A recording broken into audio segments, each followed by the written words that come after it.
Fais-tu preuve de compassion ou d'autocompassion? Est-ce que tu permets aux autres d'être vraiment eux-mêmes qui ils sont dans leur entièreté et te permets-tu la même chose à toi-même? C'est ce qu'on voit aujourd'hui avec l'experte Mélanie Richard. Restez là. Mélanie, bonjour! Bonjour Pamela, toujours heureuse de venir comme invitée sur tes podcasts. Ah, merci, c'est tellement fin. Je suis tellement contente de te recevoir aujourd'hui parce que on parle d'un super beau sujet qui, je pense, mérite d'être vraiment entendu parce que tout le monde devrait faire preuve de compassion. Euh, juste là, j'ai dit experte en intro, là, mais tu es infirmière clinicienne et psychothérapeute. J'avais oublié les termes exacts, donc j'ai pris un Aucun petit. souci, aucun souci. Ça, c'est des titres humains aussi. Et voilà, exactement. J'aimerais ça qu'on commence juste, Mélanie, par expliquer pour ceux et celles qui n'auraient peut-être pas la définition, ce serait peut-être pas clair pour eux, c'est quoi la compassion? Oui, bien sûr. En fait, je vais essayer de le vulgariser le mieux possible. Vraiment simple, là. Puis je vous dirais que c'est quelque chose que je fais et que j'ai envers tous mes clients, mais je vous dirais envers tout le monde. Donc, c'est d'être ouvert. Parce que je suis là avec mes mains, là, pour ceux qui voient le podcast sur YouTube. C'est d'être ouvert à l'autre, d'accueillir l'autre dans ce qu'il vit. Qu'est-ce que ça veut dire, ça, concrètement? C'est d'écouter ce que l'autre a à nous partager ou vit présentement sans le juger, sans avoir d'attente, avec beaucoup d'amour et d'ouverture. Ce que ça signifie en d'autres mots aussi, ça veut dire, vous savez, si quelqu'un vit une émotion présentement, ben de lui dire, ben mon Dieu, t'exagères, c'est pas si pire que ça. Ça n'est un jugement envers l'autre, envers l'émotion que la personne elle vit présentement. Je sais que lorsqu'on fait ça, mais c'est parce qu'on essaie d'apaiser l'autre personne, on veut lui enlever sa souffrance, qu'elle ait moins de mal, mais faire ça, la personne qui vit une émotion, lorsqu'elle se fait dire ça, c'est un jugement, alors que même si vous me dites, oui, oui, oui, mais c'est démesuré par rapport à la situation, oui, mais lorsqu'on vit une émotion, on la vit vraiment. Donc, c'est d'accueillir pleinement ce que la personne vit présentement. Et tu sais, ça me fait penser, j'ai quelqu'un dans mon entourage qui, c'est pas que la personne essaie tu sais, elle me dit pas, «Ah, mais ce que tu ressens, c'est démesuré», mais elle essaie de trouver toutes les raisons pas possibles pour que je ne ressente pas cette émotion-là. Puis comme tu expliques, ça fait juste amplifier. Ça fait juste me rendre encore plus anxieuse ou, mon émotion prend de l'ampleur parce qu'on dirait que c'est comme si les gens pensent qu'on n'a plus conscience. Qu'on n'a plus Mhm. conscience de la réalité ou que nos émotions, tu sais, on le sait que nos émotions sont démesurées, on n'a pas besoin de se le faire dire. Mais merci de le partager, Pamela. Puis, tu sais, aussi, je rajouterais, il y a des gens, puis là, voyons, il y a trop de choses dans ma tête que j'aimerais vous partager. Il y en a aussi que c'est parce qu'ils ne savent pas quoi faire avec l'émotion, puis sont mal à l'aise, sont inconfortables, mais la compassion, cassez-vous pas la tête, c'est très simple. C'est juste d'être côte, à côté de l'autre, puis de l'écouter avec une grande ouverture, puis beaucoup d'amour, puis du respect pour ce que la personne vit, parce que et vous allez voir l'émotion au lieu de merci de l'avoir partagé, Pamela. Tu sais, tu dis ça dure, tu sais. Puis là, tu faisais le signe, c'est comme si l'émotion, ça fait une boule, ça reste à l'intérieur, au lieu de si la personne te permet de vivre ce que tu vis présentement, tu vas vivre ton émotion. Oui, ça va remonter parce que l'émotion, on la vit. Ça va durer juste quelques minutes, puis ça va s'estomper. Même une émotion la plus intense que vous pourriez vivre, là, si vous ne l'alimentez pas puis vous permettez de la vivre présentement, ça va juste durer quelques minutes. Puis j'ai envie de partager, si tu me permets, un truc que je partage Certainement. avec mes clients pour comment qu'on vit ça, une émotion, tu sais. Bien, c'est très simple. C'est premièrement de se le permettre avec beaucoup de compassion, mais de respirer à travers cette émotion-là et pas se taper sur la tête soi-même ou juger ou d'en rajouter. J'appelle ça l'alimenter l'émotion. Ah oui, puis là, ça n'a pas de sens. Puis ça, c'est l'alimenter. Donc, l'émotion va durer beaucoup plus longtemps. Il va monter en intensité. C'est simplement mettre notre main sur notre bédaine. On inspire en gonflant notre ventre au maximum et on expire. Donc, on prend des grandes respirations comme ça, on laisse circuler l'émotion. Oui, ça va monter, c'est désagréable, mais on la vit, on s'en libère, donc on ne va pas accumuler. Puis après ça, on se sent tellement mieux. Oui, ça se peut qu'on soit fatigué, mais c'est normal à cause de la charge émotive. Ça me fait penser à la fameuse citation: «Ce que tu fuis te poursuit». Donc, fuis Oui. ton émotion, elle va te poursuivre jusqu'à temps que puis tu sais, l'émotion, je ne sais pas si tu sais exactement là, le terme d'où ça vient, là, mais c'est emovere, quelque chose Hey, qui est c'est bon similaire ça, à ça. mais non, je me rappelle pas exactement le bon mot. Je Mais le dis peut-être pas comme il faut, là, mais je pense que c'est quelque chose du style emovere, mais c'est ce qui me vient aussi. c'est le fait de te mettre en mouvement. Donc, Oui, le but de l'émotion, c'est de justement te mettre en mouvement dans le sens de elle est là à titre informatif. Donc, exact. exactement, tu sais, il faut que tu l'écoutes. Euh, je trouve ça aussi important, Mélanie, de mentionner l'autocompassion. Oui, oui. Puis, je voudrais juste rajouter quelque chose, si tu me permets, avant Ben qu'on oui, aille sur l'autocompassion. Rajouter sur ce que tu viens de mentionner, en fait, une émotion, c'est juste un signal. C'est un signal d'alarme pour nous dire, hey, il y a quelque chose qui se passe. Donc, juste rajouter par rapport à la compassion, à quel point ça aide de permettre à l'autre de vivre ce qu'il vit en ce moment. Là, on a parlé des émotions, mais il y a l'émotion, puis il y a la situation, il y a quelque chose qui se passe. Parce que là, on vient de dire, l'émotion, c'est un signal. Puis là, tu as mentionné, il faut se mettre en mouvement, mais c'est parce qu'il y a quelque chose qui se passe. Puis sûrement qu'il y a un événement ou peu importe la situation. Et là aussi, souvent, les gens vont vouloir donner des trucs, des conseils, dire quoi faire. Et là, on n'est pas dans la compassion. Puisque, en fait, ça me fait penser, tu sais, lorsqu'on se fait donner un conseil, puis qu'on voulait ouais, juste ventiler, juste nommer, un conseil non sollicité, ça aide pas. Puis souvent, les gens ont juste besoin de se faire écouter. Puis lorsque l'émotion, elle est passée, lorsqu'on a vécu notre charge émotive, oui, la situation peut encore nous faire de la peine, peut encore être fâchante, décevante, peu importe, mais on n'est plus pris dans la charge émotive. Bien là, on a une clarté mentale. Nos idées sont plus claires, il n'y a plus le brouillard, on est vraiment soi-même. Et là, on peut voir plus clair pour trouver des solutions, trouver qu'est-ce qu'on va faire justement comme action ou qu'est-ce les autres alternatives qu'on doit faire par rapport. Là, je suis très générale parce que ça dépend des situations. Et là, si jamais la personne a besoin de conseils, d'astuces, va demander. Et donc, c'est ce que permet aussi la compassion, de trouver nos propres solutions en retrouvant notre clarté. Puis, je rajouterais aussi, on a tous besoin en tant qu'humains de se sentir écouté, respecté, de se sentir qu'on existe.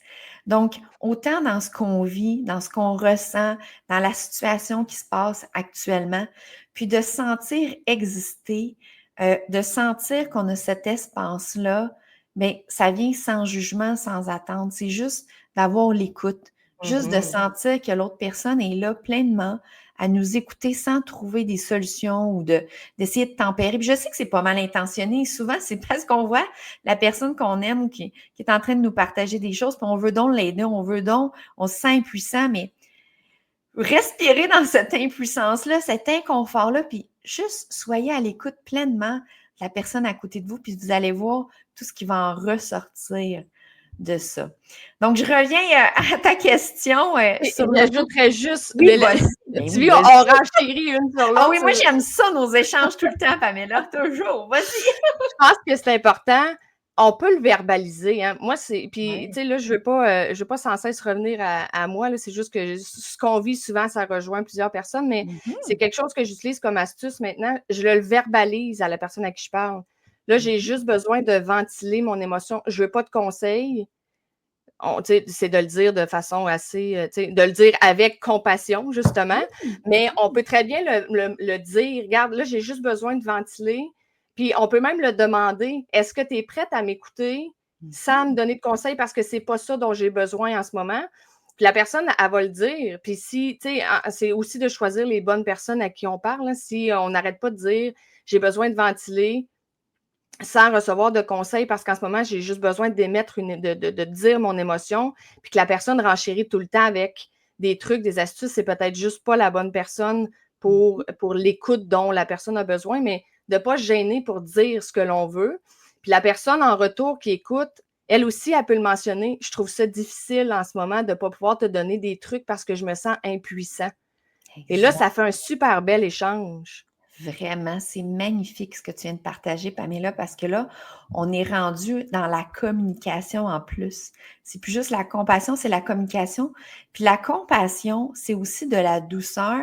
Et c'est, tu sais, quand tu mentionnes juste à le dire à l'autre personne, et tout ça est tout correct dans tout ce qu'on dit présentement. Justement, il n'y a aucun jugement.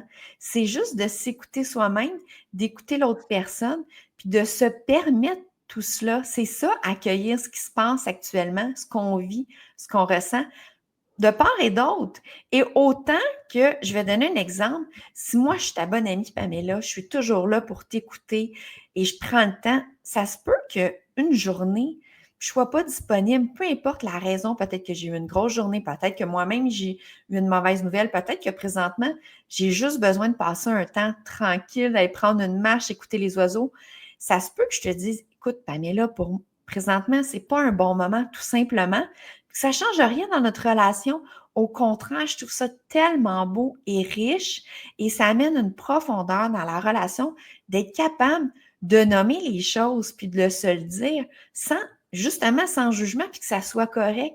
C'est ça qui est beau et ça améliore, c'est des habiletés de communication aussi et ça améliore les relations qui vont beaucoup plus en profondeur. C'est parce que j'ai vu ça, j'ai parlé de ça avec, Sylvie Tifo dans un autre podcast qu'on a fait on Oh parlait de la oui! communication non violente. Mmh. Puis à un moment donné, elle me dit qu'une des étapes, c'est de dire à l'autre: «Est-ce que je peux te dire quelque chose?» ou «Est-ce que je peux te Mmh. poser une question?» parce que d'aller et puis je m'excuse du terme là, mais d'aller vomir son émotion sur quelqu'un sans lui demander si elle est prête à t'écouter, si elle est apte à t'écouter, c'est un peu prendre pour acquis parce que ça se peut, comme tu Mmh. viens de dire, que la personne ne soit pas en état, que ça soit pas Mmh. la bonne journée. Qu'est-ce que Mmh. ça va amener? Ça va amener une chicane qui est inévitable, mais qui Mmh. l'est pas, en fait. Elle est pas inévitable parce que si on avait pris le temps de demander à l'autre: «Est-ce que c'est un bon moment?» et d'éviter de prendre pour acquis que l'autre sait déjà ce qu'on a de besoin. Tu sais, je pense que ça, c'est quelque chose que l'humain, il il doit travailler, c'est de dire son besoin au lieu de dire ce qu'il veut Nommer, pas. Qu'est-ce que oui. je veux? Je veux juste ton écoute en ce moment. Est-ce que c'est le bon moment, tu sais? C'est un excellent conseil et je rajouterais au niveau de la psychologie aussi, ça fait que vous avez non seulement vous allez voir si la personne elle est disponible, elle est ouverte, mais juste de demander, en fait, ça va permettre au niveau de la psychologie, au niveau du cerveau, que la personne va vous écouter davantage parce qu'elle Mmh. sait que vous allez lui dire comme ça quelque chose, excusez. C'est comme si, là, j'ai une image, c'est comme si Pamela, là, on est en ligne, mais mettons qu'on serait ensemble, je te lance une balle sans t'avertir, tu sais même pas que j'ai une balle, tu vas faire, ben voyons, Mélanie, qu'est-ce C'est que ça, tu je l'ai fais dans le là? front.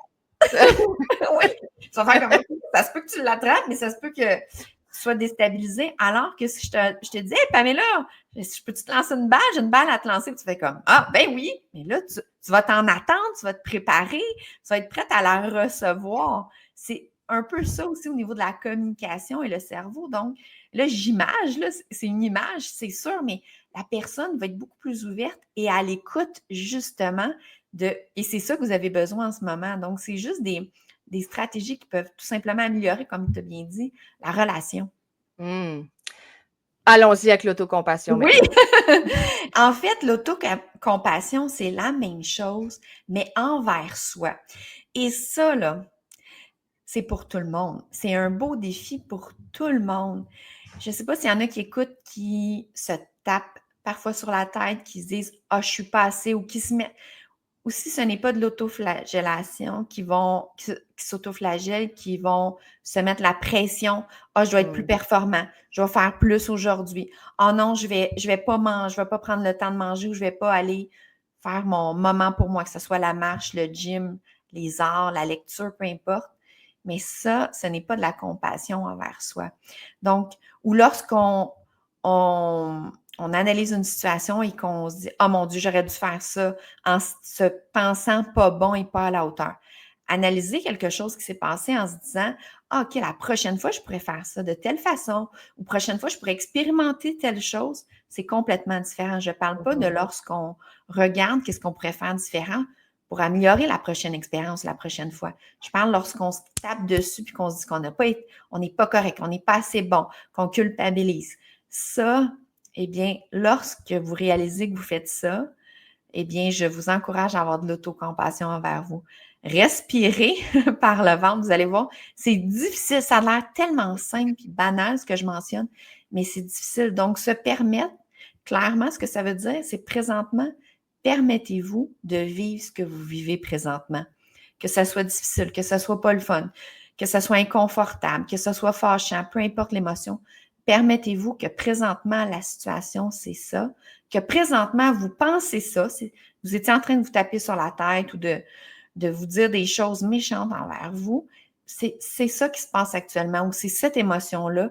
Et déjà, vous allez voir juste de faire comme, OK, présentement, c'est ça, et d'avoir plus de douceur envers vous, de voir cette situation-là différemment. En fait, je dirais, donc, pas juger soi-même, d'avoir de l'ouverture envers ça, de se permettre que c'est ça, plus de douceur. Et si c'est pas clair, parce que c'est pas évident, tu sais, c'est des mots, je dis, mais de le faire, avoir la connaissance, en fait, pourquoi je ris, c'est parce qu'avoir la connaissance, c'est une chose, le savoir, mais le faire concrètement, c'est complètement autre chose. Ça peut avoir de la banale ou simple, ou ouais, juste de la douceur envers soi, mais concrètement, là, lorsque vous réalisez que vous êtes dur envers vous-même, vous avez de la dureté envers vous, essayez d'avoir de la douceur envers vous, de l'autocompassion, mais je vous dirais, c'est difficile. Pensez si ça serait votre mère présentement, votre soeur, un ami ou une amie, un collègue de travail qui vous partagerait ce que vous êtes en train de vous dire présentement, qu'est-ce que vous lui diriez?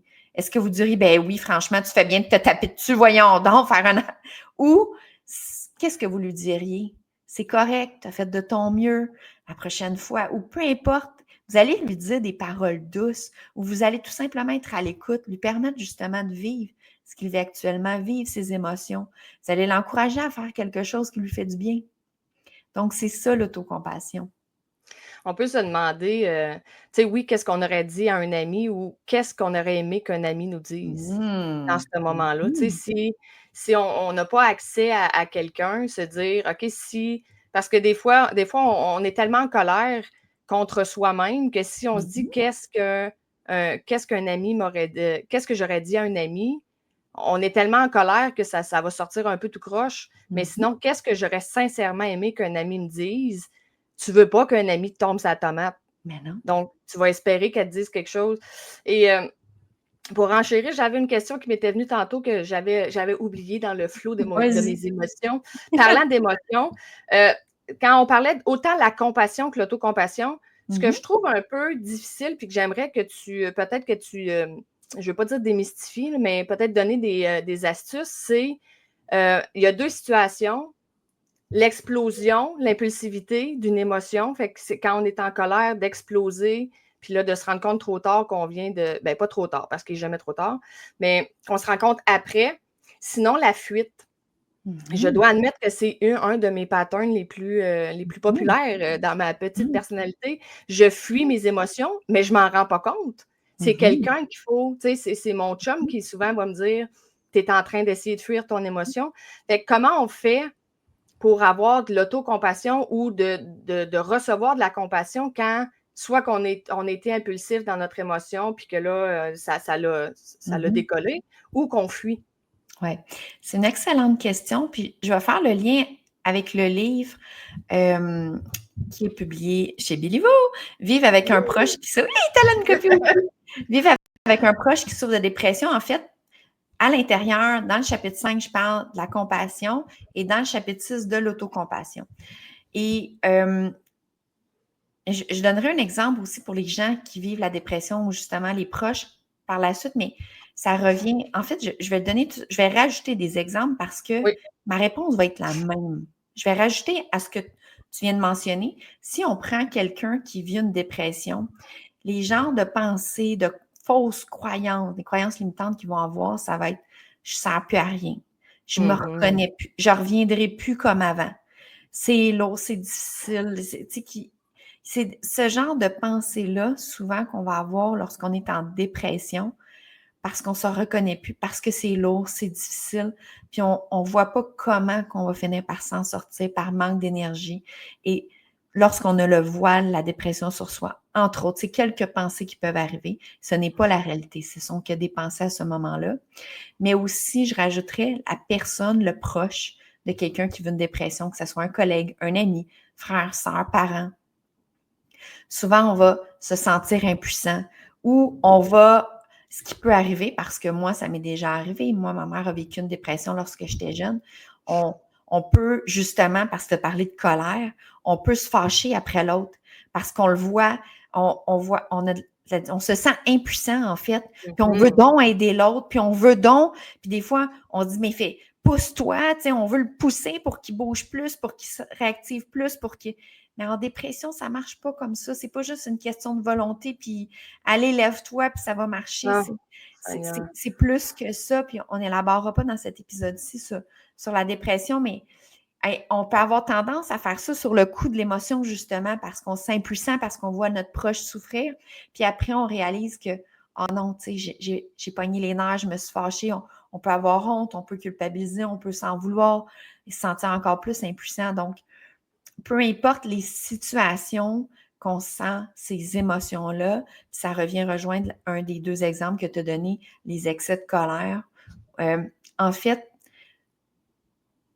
ça arrive, mais on peut pas, c'est quelque chose qui a été enclenché. C'est pas quelque chose que je me suis assis puis je me suis dit, bon, je vais aller voir ma mère puis je vais aller pogner les nerfs après. Ça se passe sur le coup de la situation, l'émotion nous prend, puis on est envahi par l'émotion. Donc, en fait, c'est de s'en rendre compte. Et c'est là que la compassion, l'autocompassion, il faut le pratiquer, le mettre en pratique. C'est dès qu'on s'en rend compte. Peu importe c'est quand, mettez-vous pas la pression de s'en rendre compte immédiatement avant de réagir. Mettez-vous pas cette pression-là. Là, on est dans la dureté si on fait ça. Si on se donne comme objectif de s'en rendre compte avant de soit d'exploser ou de fuir ou de... Puis là, je dis pas de péter des coches, puis ça, je suis pas en train de dire ça. Je suis là, si c'est fait, si vous avez pogné les nerfs après votre proche ou après vous-même ou vous-même en train de vous taper dessus, comme tu mentionnes, ou de... C'est dès que vous vous en rendez compte, faire juste un OK, merci. Comme de vous parler, OK, merci, je m'en rends compte. Parce que c'est quelque chose qui est enclenché inconsciemment. Et là, au lieu d'être pris dans l'émotion ou que ça perdure, ben, OK, je m'en rends compte. Puis, voyez-le, en fait, ce que je montre, c'est voyez-le comme un signal de prendre soin de vous, faire quelque chose pour vous. Déjà, là, ça fait plus de... C'est pas que ça fait plus de sens, parce que c'est pas dans la tête, mais le mettre en pratique, l'autocompassion, c'est difficile lorsqu'on est dans l'émotion. C'est très difficile, parce que c'est des émotions intenses qu'on nomme présentement ou des croyances intenses qui sont lourdes, qui sont difficiles. Donc, lorsqu'on le réalise, le voir comme un signal de « OK, je dois prendre soin de moi ». Puis là, de se rappeler, c'est quoi la compassion? OK, me permettre. C'est ça qui est là présentement. Puis juste de se dire, je me permets que c'est ça que je vis présentement, vous allez voir, même votre corps, vous allez sentir plus de légèreté. Parce que de se dire, mais non, voyons, je ne veux pas faire ça, je ne veux pas me sentir comme ça. Puis là, je frappe dans ma main parce que ça, c'est de la dureté envers soi. C'est de se dire, ben voyons, puis de juger. Puis j'ai l'image des fois, tu sais, parce que là, on parle de ces émotions-là, mais ça peut être de la tristesse en travers. Petit problème technologique qu'on vient de vivre, Mélanie. C'est bien correct. En fait, c'est l'authenticité, c'est ça la vraie vie. Donc, coupe à rien au montage. Laisse ça comme ça. Je vais juste essayer de reprendre à l'endroit où je pense que ça l'a coupé. Je ne suis pas trop certaine. Je vais continuer ma réponse. Comment avoir de l'autocompassion envers soi, au fond, lorsqu'on vit une émotion? Tu avais commencé avec la fuite, la colère. J'ai donné des exemples précis aussi avec quelqu'un qui vit la dépression ou un proche de la dépression. Donc, dans ma réponse, je ne sais pas où ce que ça l'a coupé, mais j'y vais y aller comme ça. Vas-y. Donc, peut-être que je répète des petits bouts, mais bon, ça sera à remettre en pratique pour les gens qui écoutent. À pratiquer en même temps que je parle, je veux dire, à essayer de le faire présentement. Donc, c'est de se permettre que présentement, se permettre de vivre ce que l'on vit actuellement, que je sois en colère, que j'ai de la peine, que je suis en train de me taper dessus, que je suis en train de me dire que je suis pas assez, que je suis en train d'avoir un comportement d'évitement, parce que ce que tu me parlais, d'avoir de la fuite, de se retirer, c'est de l'évitement. Lorsque je parlais de la personne en dépression qui ne se sent pas à la hauteur, qui a l'impression qu'il est un fardeau pour ses proches, sa famille, qui a l'impression qu'il ne s'en sortira pas, qu'il ne reviendra pas comme avant, eh bien, au lieu de se mettre de la pression, ah oui, c'est ça, ça vient de me revenir, je suis en train de frapper dans ma main lorsque ça l'a coupé. En fait, je tapais dans ma main pour dire que lorsqu'on se met de la pression, lorsqu'on se dit « Oh non, là, faut pas que je me tape dessus. » Mélanie, elle a parlé d'autocompassion. Eh bien, lorsqu'on fait ça, lorsqu'on se met de la pression, on a de la dureté envers soi, ça l'aide pas, c'est pire. C'est comme si on alimente. L'image que j'ai en tête présentement, c'est comme si vous êtes couché à terre, puis là, quelqu'un où je vous donne des coups de pied, puis voyons, lève-toi. Ça ne fonctionne pas comme ça. C'est commencer par vous dire que vous vous permettez de vivre ce que vous vivez actuellement. Juste se permettre. Déjà, là, je vous le dis, puis je ne vis rien présentement là, de particulier, mais juste de le dire, on sent un relâchement au niveau de notre corps. C'est plus de légèreté. Et se permettre que c'est ce que vous vivez présentement. Peu importe les pensées, peu importe l'émotion, respirez, faites les respirations bedaines en gonflant, en mettant votre main sur le ventre, en gonflant au maximum. Et permettez-vous que c'est ce qui se passe actuellement. Et je rajouterais, voyez-le comme un signal d'alarme que, OK, je m'ai réalisé, j'ai réalisé, en fait, soyez fiers, je rajoute, soyez fiers de vous, de le réaliser, de prendre conscience que présentement, vous étiez dur avant vous. Vous aviez des paroles, des pensées qui sont très dures, très négatives envers vous. Donc, soyez content de vous de le réaliser parce que ça va durer moins longtemps, vous le permettre et voyez-le comme un signal de faire quelque chose pour vous. Faites quelque chose qui vous fait du bien. Rajoutez du plaisir, de la légèreté, du bien-être dans ce que vous vivez présentement. Et n'oubliez pas que lorsqu'on parlait de compassion et d'émotion au début, on a parlé d'émotion, oui, il y a la charge émotive, il y a les pensées, mais il y a aussi la situation. Donc, c'est sûr que c'est pas tout d'avoir de l'autocompassion et de vivre l'émotion, de se permettre de vivre l'émotion ou de se permettre ce qui est arrivé. Donc, il y a toujours aussi de trouver des actions, je ne sais pas, en fait, je donne des lignes directrices de manière générale, mais ça peut qu'il y ait aussi des actions à faire. Mais juste de vous permettre de vivre ce que vous vivez actuellement, d'avoir posé les actions ou pas, parce que les regrets, c'est aussi se taper dessus. Plutôt avec l'autocompassion, la douceur de s'accueillir dans ce qui est actuellement, et vous allez voir, vous allez plutôt voir les choses positivement. Qu'est-ce que je peux faire la prochaine fois? Qu'est-ce que je pourrais expérimenter différemment la prochaine fois? Au lieu de se dire, j'aurais donc dû, c'était pas correct. Qu'est-ce que je peux faire une prochaine fois? Essayez. Donc, rajoutez de la légèreté. Vous avez probablement, puis soyez doux avec vous-même. Vous n'avez sûrement pas fait ça intentionnellement, de mal faire, de vouloir faire un mauvais choix. Ben non, je suis certaine que vous avez fait de votre mieux avec ce que vous pensiez à ce moment-là, avec ce que vous viviez, avec l'énergie que vous aviez à ce moment-là, les connaissances que vous aviez à ce moment-là. Donc, ayez beaucoup de douceur envers vous et de la légèreté et vous allez voir, vous allez trouver vos propres solutions parce que vous allez aussi avoir moins de brouillard dans la tête, moins de brouillard mental, plus de clarté et vous allez trouver vos propres solutions. Puis, n'oubliez pas, la vie, là, c'est fait pour vivre. Vivre des expériences, essayer, expérimenter, avoir du plaisir, pas juste remplir des tâches, des responsabilités, travail, boulot, dodo, responsabilités, tâches. Ajouter du plaisir, de la légèreté. C'est des expériences, la vie à vivre avec tous les sens. Puis ça goûte bon, la vie aussi, lorsqu'on y ajoute du plaisir et qu'on regarde la vie sous un autre angle aussi, avec beaucoup plus de douceur. En fait, je dirais la compassion, autocompassion, à expérimenter. Et plus, je rajouterais aussi, c'est facile à dire, ça a l'air simple, le mettre en pratique, c'est difficile et je suis la première, j'ai eu donc de la difficulté à avoir d'autocompassion envers moi parce que sachez que je suis quelqu'un de très dur envers moi-même. Je le suis encore de moins en moins. En fait, moi, le mot douceur me rentrait de même dans la gorge. Je quoi? Douceur? Je suis très douce envers tout le monde, beaucoup de compassion envers les gens. J'ai envie de dire l'humanité. J'adore tellement l'humain, mais envers moi, tellement de dureté. Donc, c'est difficile à mettre en application et je vous dirais, c'est comme l'exercice. Plus qu'on le fait, plus qu'on le met en pratique, meilleur qu'on devient. C'est le mot de la fin. Ça pouvait pas mieux finir. Je laisse exactement ça comme mot de fin.